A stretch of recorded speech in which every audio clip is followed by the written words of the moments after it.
Speaker, আপনাকে অসংখ্য ধন্যবাদ। একজন বিরোধী দলের দায়িত্বশীল সদস্য হিসেবে আমি মনে করি সরকারের সমালোচনার পাশাপাশি সরকারকে বিকল্প পথ দেখিয়ে দেওয়া আমার দায়িত্ব। সেই আসপেক্ট থেকে এই বাজেট নিয়ে কিছু কথাবার্তা বলতে চাই। মাননীয় স্পিকার, এই বাজেট নিয়ে তো অনেক কথা হলো। বাজেটের একটা ভালো সাইড খারাপ সাইড বলতে গেলেও বলতে হয় এই বাজেটটা একটা বড় ঘাটতির বাজেট, এটা তো স্বীকার করতে হবে। অনেকে এটাকে নিন্দুকেরা বলে এটা একটা সাদা হস্তির বাজেট হয়েছে। মাননীয় স্পিকার, আমি মুদ্রা কয়েকটা পয়েন্টে কথা বলতে চাই। তার এক নম্বর পয়েন্ট হচ্ছে আমাদের প্রতিরক্ষা খাত। মাননীয় স্পিকার, প্রতিরক্ষা খাতে যে বাজেটটা দেওয়া হয়েছে, আমি তা শুরু করার আগে আমাদের সম্মানিত স্পিকার সাহেব, উনি যেহেতু একজন বীর মুক্তিযোদ্ধা ছিলেন, ওনার সামনে হয়তো বলতে পারলে ভালো হইতো। শুধু এইটুকু বলি, এটা আমার একটা ধৃষ্টতা যে ওনার মতো একজন ব্যক্তির সামনে কথা বলতে পারতাম। কিন্তু আমরা দেখলাম ওই যুদ্ধের সময়ও যদি আমরা আমাদের প্রতিরক্ষা খাতে যথেষ্ট বরাদ্দ বা অস্ত্র থাকতো, আধুনিক অস্ত্র, তাহলে হয়তো আমাদের লোক দিয়েই আমরা একক কৃতিত্বেই আমরা স্বাধীনতা অর্জন করতে পারতাম। মাননীয় স্পিকার, যেমনটা যদি ওইটা হয়তো, যেমনটা আমাদের শহীদ প্রেসিডেন্ট জিয়াউর রহমান, তার একটা কামালপুর যুদ্ধের সময় উনি ইন্ডিয়ান পক্ষ থেকে একটা ওয়্যারলেস দেওয়া হয়েছিল ওনাকে, ভাঙা ওয়্যারলেস, যেটাকে উনি রাগ করে ফেলে দিয়ে ইন্ডিয়ান কমান্ডোকে বলেছিল অস্ত্র যখন দিবা, সরঞ্জামাদি যখন দিবা, তখন এমন জিনিস দাও যেটা ফাংশন করে, ডিসফাংশনাল দিও না, এটা আমার জন্য বাধাগ্রস্ত করে। মাননীয় স্পিকার, কেন এই জন্য বলতেছি, আজকে আমাদের প্রতিরক্ষা খাতের যে বাজেট দেওয়া হয়েছে মাত্র 42 কোটি টাকা। মাননীয় স্পিকার, 42,000 কোটি টাকা, যার মধ্যে 35,000 কোটি টাকায় শুধু পরিচালনা ব্যয়, কিন্তু মাত্র 7,000 কোটি টাকা দিয়ে কি আমাদের প্রতিরক্ষা হবে? মাননীয় স্পিকার, এই প্রতিরক্ষা বাজেট দিয়ে যে আমাদের আধুনিক অস্ত্র কেনা হবে, এই অস্ত্র তো প্রতিরক্ষা দিবে শুধু আপনার আমার সবার এই 350 জন সংসদ সদস্যের এলাকার মানুষের প্রতিরক্ষা দেবে। মাননীয় স্পিকার, যেখানে আমাদের প্রতিদিন আমাদেরকে বিভিন্ন বর্ডার থেকে হুমকি দেওয়া হচ্ছে, আমার পঞ্চগড়ের বর্ডারে দখল করে নেওয়া হবে, আমার চিকেন নেক থেকে দখল করে নেওয়া হবে, আমার দক্ষিণের ফেনী সীমান্ত থেকে দখল করে নেওয়া হবে, আমার রংপুর বিভাগের আমাদের হিলি বর্ডারে, আমাদের দিনাজপুর অঞ্চলে। মাননীয় স্পিকার, পলাশবাড়ির গাইবান্ধা, আমার কুড়িগ্রাম, সর্বমহল থেকে যখন আমার কাছে থ্রেটেন আসে, রাষ্ট্রীয় সভরেন্টি সিকিউরিটি যখন আমার থ্রেট, মাননীয় স্পিকার, তখন এই বাজেট দিয়ে আমাদের প্রতিরক্ষা খাত বরাদ্দ হয়নি। মাননীয় স্পিকার, আমি যদি এই দিকেও তাকাই, মাননীয় স্পিকার, আমাদের মায়ানমার সাইডে যুদ্ধ চলমান। মাননীয় স্পিকার, সেখানেও আমাদের ফ্রন্টে চলমান রয়েছে। পার্বত্য 3টা অঞ্চল, 3টা জেলা, যেখানে তিনটা বিদ্রোহী গোষ্ঠীর বিরুদ্ধে, কুকি চীনের বিরুদ্ধে আমাদের দুইটা ডিভিশন, আর্মি ডিভিশন কাজ করতেছে।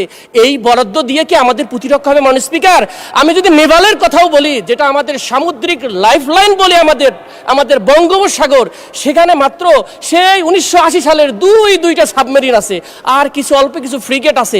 এই সক্ষমতা দিয়ে কি আমাদের সমুদ্র বন্দরগুলো রক্ষা করা যাবে? মাননীয় স্পিকার, সেখানে আমাদের দরকার 1 ডজনের অধিক ফ্রিগেট, কবচ, যত প্রকার আধুনিক সরঞ্জাম, সেগুলো নাই। মাননীয় স্পিকার, এই 7,000 কোটি টাকা দিয়ে সে উন্নয়ন করা সম্ভব? মাননীয় স্পিকার, আমি যদি আমাদের আকাশ প্রতিরক্ষার কথা বলি, সেই চৈনিক বিমান 1960 সালের একটা ডিজাইনের আমরা শুধুমাত্র একটা বিমান দেখতে পারি, এটা F7 দেখতে পারি, এবং MiG-29 দেখতে পারি, সেখানে আধুনিকরণ নেই। মাননীয় স্পিকার, আপনার যদি বাজেটের দিক দিয়ে তাকাই, পৃথিবীর অন্যান্য দেশের, ইন্ডিয়াতেও তার জিডিপি 2.5% দেয়, আপনার মায়ানমার জিডিপি 3.5% দেয়, পৃথিবীর অ্যাভারেজের আমরা দেখি 2.2% হচ্ছে বাজেট সামরিক খাতে, প্রতিরক্ষা খাতে, আমাদের সেদিকে নেই। মাননীয় স্পিকার, আমরা এই কথাটা বলতে চাই, এই আজাদি ভূমিকে রক্ষা করার জন্য বাংলার হিন্দু, মুসলিম, বৌদ্ধ, খ্রিস্টান যদি এক বেলা না খেয়েও থাকতে হয়, আমাদের এই স্বাধীনতা সার্বভৌমত্ব রক্ষার জন্য আমাদেরকে বাজেট বেশি করে দিয়ে মানুষ আমাদের স্বাধীনতা রক্ষা করতে। মাননীয়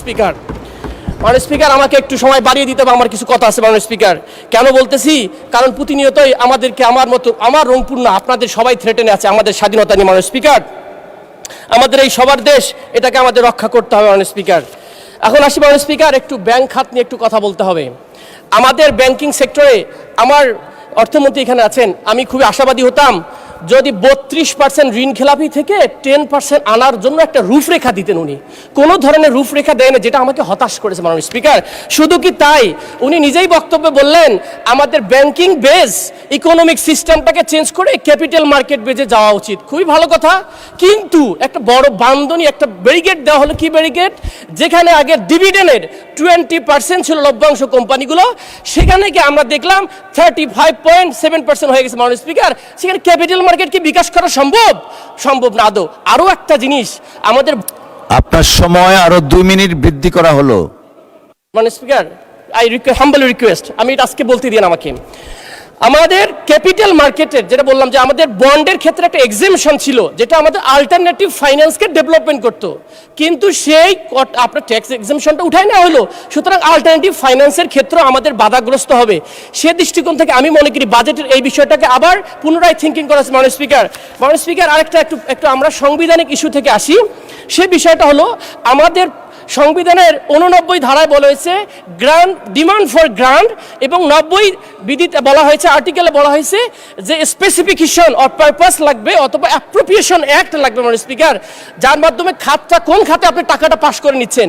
আমরা দেখলাম 5.1 বা অথবা 47 থেকে 48 হাজার কোটি টাকা, যেটার কোনো খাত নির্ধারণ করেনি। মানে স্পিকার, বিবিতে রাখা হয়েছে। এটা এই বাজেটের একটা বড় ঘাটতি এবং এটা কনস্টিটিউশনের একটা ভায়োলেশন। আমি মনে করি এখান থেকেও আমাদের প্রতিরক্ষা খাতে বাজেট যেতে পারে। মাননীয় স্পিকার, আমার এলাকা সম্পর্কে কথা বলতেছে 2-4 মিনিট। আমার এলাকা বলার আগে আমরা ইদানিং একটা নিন্দুকেরা বলে যে নতুন একটা উপজেলার আবির্ভাব ঘটেছে, এটাকে নবাবী উপজেলা বলা হচ্ছে। মাননীয় স্পিকার, আমি বগুড়ার শিবগঞ্জ উপজেলার কথা বলতেছি, যেখানে অন্য এলাকায় বাজেট পায় না, সেখানে এক উপজেলায় কি এক ক্যারিসমেটিক মিরাকল, সেখানে 76 কোটি টাকা চলে যায়। মাননীয় স্পিকার, আগে আমরা শুনতাম, আবার নিন্দুকেরা বলে যে এক সময় নাকি সবার আগে গোপালগঞ্জ। মাননীয় স্পিকার, এখন কি আমরা বলবো সবার আগে বগুড়া? মাননীয় স্পিকার, আমরা এই বাংলাদেশ চাই না। মাননীয় স্পিকার, সবার আগে যদি বাংলাদেশ হয়, প্রতিটা প্রান্তের মানুষের জন্য সমান ধরনের বাজেট বরাদ্দ থাকতে। মাননীয় স্পিকার, এখন আসি আমার এলাকার কথা নিয়ে। অমর্ত্য সেন একটা কথা বলেছেন, ডেভেলপমেন্ট ইজ ফ্রিডম, কিন্তু আমার এলাকার ফ্রিডম আসলে খুবই সংকীর্ণ। আমার এলাকার রাস্তাঘাট 70% কাঁচা, আর বরিশাল অঞ্চলে 70% পাকা। আমি যেখানে যাই, আমার জেলার যে কোনো ইউনিয়নে যাই, সেখানে গেলে আমাকে বলে, আমার অঞ্চলের মানুষ আমাকে বলে, আমাদের রাস্তাগুলো পাকা করে দেন না।